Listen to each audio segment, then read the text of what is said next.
Hello and welcome back to Haberdashers Adam's Astronomy. My name is Mr. Nelms and today we are going to be looking at the first in our random astronomy question series based off of the questions I've been asked by either students in person, a couple of staff via email and the comments from our call for questions last week.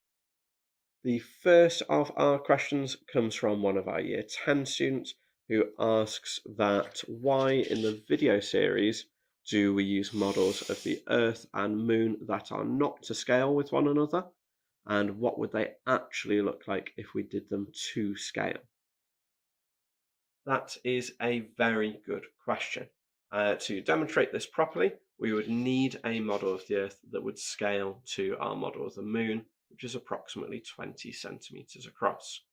Now, when we did use our Earth model during the series, it has a similar diameter to that of our Moon model, which meant that if we were doing comparison shots, we would often use our stunt double moon, which has a diameter more like 10 centimeters across.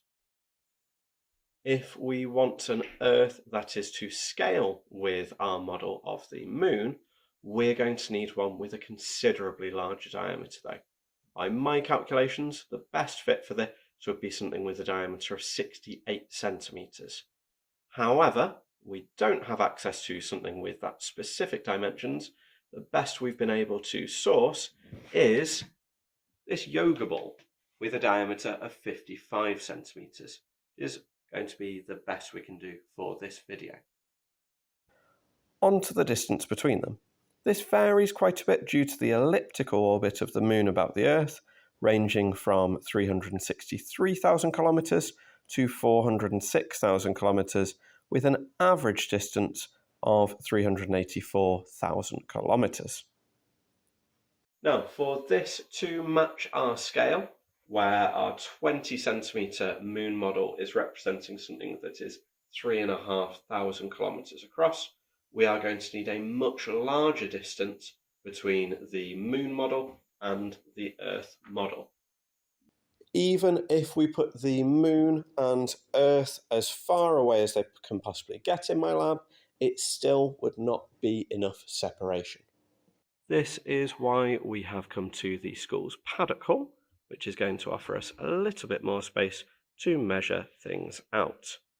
We've situated our Moon in the corner of the room, and I'm going to use a trundle wheel to see just how far away the Earth needs to go.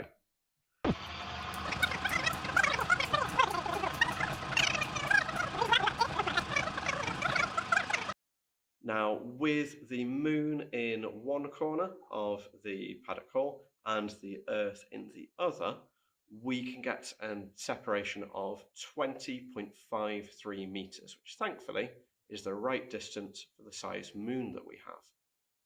Now, obviously you can probably understand now why we didn't film the entire series to scale.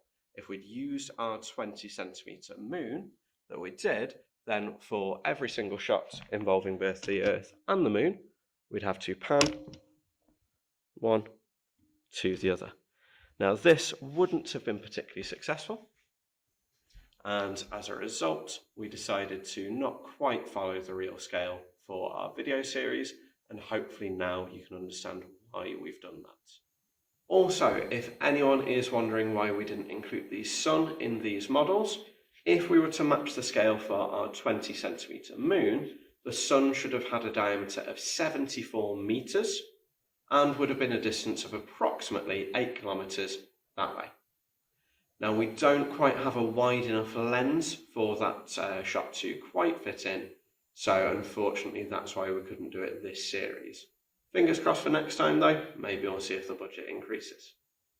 That wraps up our first of our random astronomy question series. If you've got any questions that you'd like to know, please do get in contact and we'll be sure to make videos for many more weeks to come on this. Next week's instalment will feature why we bother putting telescopes on the top of mountains and not just anywhere on Earth. And if you want to stay up to date with these videos, please do consider giving us a subscribe. And until next time, please continue to watch this space. Thank you.